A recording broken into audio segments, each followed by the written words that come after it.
Le président de la Ligue guinéenne de football professionnel, Mathurin Bangoura, a animé un point de presse ce mardi au siège de l'instance. Objectif, informer sur les derniers réglages avant le démarrage du championnat national prévu le 13 décembre prochain. Abdoulaye Sadio Diallo, Aliouba. 40 millions versés à chaque club de Ligue 1 en guise d'arriérés de subvention. La LGFP décroche la reprise du championnat national. À 48 heures du coup d'envoi de la saison sportive 2018-2019, l'heure est à l'annonce des nouvelles dispositions.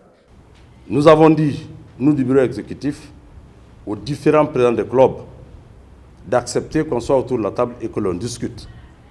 Les moyens dont on fait allusion, c'est-à-dire la subvention, si elle n'a pas été payée l'année passée, c'est dit qu'elle n'a pas été obtenue. Elle n'a pas été payée comme certains pouvaient le penser, pour dire que c'est l'État qui payait la subvention.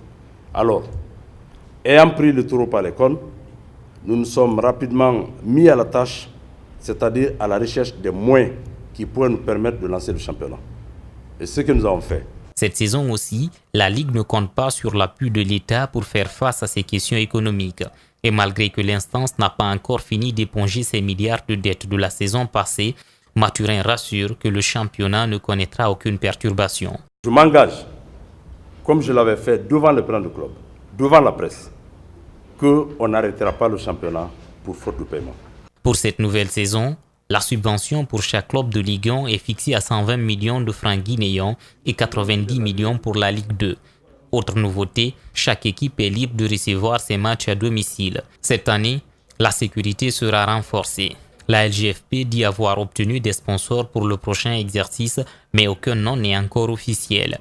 Le coup d'envoi de la nouvelle saison est prévu ce 13 décembre avec l'affiche CI Kamsar, éléphant de Koléa. Bâti sur une superficie de 24 hectares dans le quartier de Nongo, commune de Ratoma, le stade de l'Amitié enregistre des avancées selon un constat effectué par une équipe de reportage déployée sur le site. Vous le savez, ce centre sportif est un fruit de la coopération sino-guinéenne qui a souffert d'un retard accusé dans la finalisation des travaux de sa construction.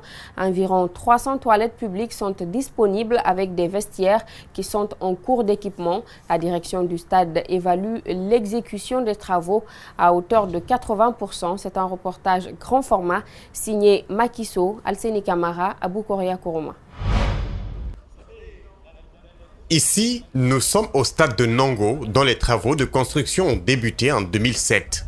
Aujourd'hui, la finalisation et l'opérationnalisation de ce complexe peuvent s'estimer à un pourcentage élevé, selon le directeur du centre sportif. Nous voulons rendre ce stade fonctionnel et très moderne, de façon que, rien qu'en tenant compte du fait que nous voulons poser des chaises à la place du béton, ça déjà c'est quelque chose de très important. Et tout à l'heure, vous allez le constater, nous avons déjà beaucoup évolué en ce qui concerne les vestiaires qui sont presque achevés. Nous avons évolué en ce qui concerne les toilettes pour le public, ce qui est presque achevé.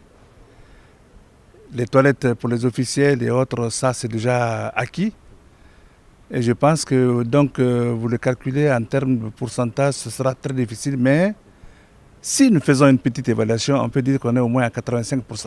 Sur la pelouse, les techniciens sont à pied d'œuvre pour l'entretien qui s'effectue pratiquement tous les jours.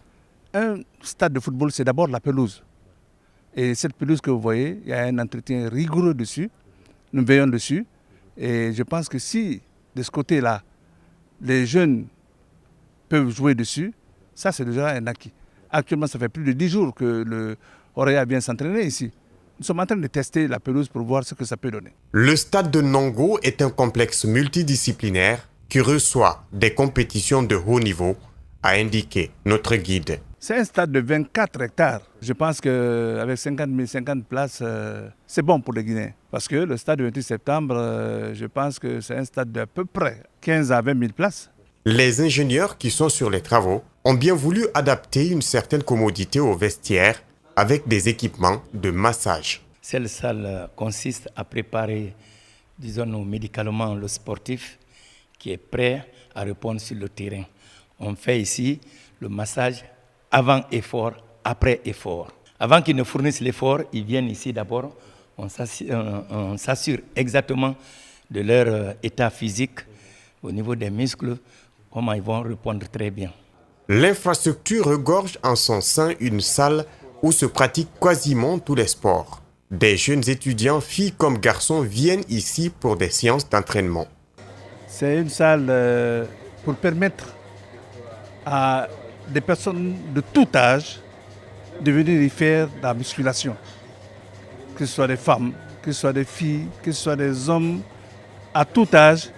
Vous voyez le nombre d'appareils qu'il y a ici. Il y a des appareils qui permettent de courir un peu sans être en dehors de la salle.